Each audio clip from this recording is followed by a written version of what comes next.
السلام علیکم ناظر اقبال ته په لندن کې د دې بیمارۍ ډېر اثرات پرې ولګېدو. اوس د دې وایرس د وجې ډېره سخته بیماره ده. په لندن کې یوه هسپتال کې پرته ده. نو د دې معلومات نه مخکې درته یو دا هیله وډارم کو چې زموږ په دې چینل کې نوي حتما درته زموږ دا چینل ته سبسکرایب کړئ او خوا کې ورسره د ټکر نشان ووهئ چې کله یو نوي معلوماتي ویډیو تاسو ته په اسانۍ باندې در ورسوي. ناظر اقبال وایي چې زه چې څه ټایم کې یعنې ما ته چې څه ټایم کې دا جراثیم لګېدل، زه په لندن کې یو پارک ته لاړم. کله چې په خپل کور کې مې زړه ډېر سخت تنګ شو او چې زړه مې تنګ شو نو حتمن زه لاړم بهر پارک ته. په پارک کې ګرځېدلم ولې موږ ته تر اوسه پورې داسې پته نه وه چې دغه شانتې اوبه ګډه شوې ده او دغه شانتې جراثیم پکې دي. بیا دا جراثیم د خلکو نه نه وځي. دا داسې جراثیم دي چې تر اوسه پورې د دې علاج لا نه دی راوتی.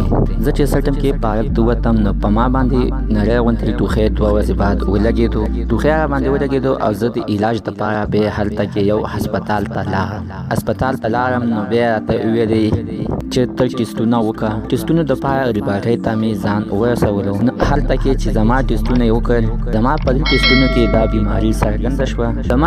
د ما نه ویلو نه مخکې دې ریپارټۍ والا ډاکټرانو ته اطلاع ورکړې وه او د ما نه ګیر چاپېره ډاکټران راتاو شول. عکسونه او کمیسونه یې اچولي وو او زه ډېر زیاته سخته غبراو شولم چې خدایه خیر دا به اوس څه کېږي چې ما خیر داسې څه جرم کړی دی چې دوی ما نه داسې ټول راتاو شوي. نو دې ډاکټرانو زه په زور باندې ونیولم او په ګاډي کې یعنې په امبولانس کې یې واچولم. د دې بیمارۍ خلکو بیا زور خصوصي ځای و. دې هلته کې بوتلم نو ما ته بیا وویلې دا جراثیم لګېدلي دي.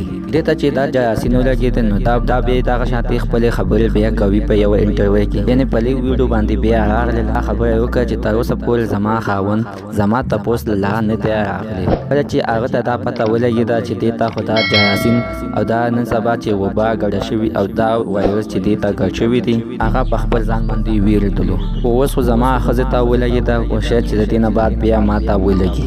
نو ناظر اقبال بیا دا څرګنده کړه چې یعنې ما سره مې خپل خاوند د زړه نه مینه نه کوي، صرف د قانون او د خپل مقصد دپاره مې ساتي، خپل ضرورت باندې پوره کوي. بیا د خپلو مینوانو نه غوښتي چې ما په هر دوا کې یاد ساتئ، الله تعالی مې روغه کړي، به دغه شانتې او غلط کارونه نه کوم او نه به ګاهنۍ وایي. عزتمنو الله تعالی دې اوس دې ته خپل صحت واپس ورکړي.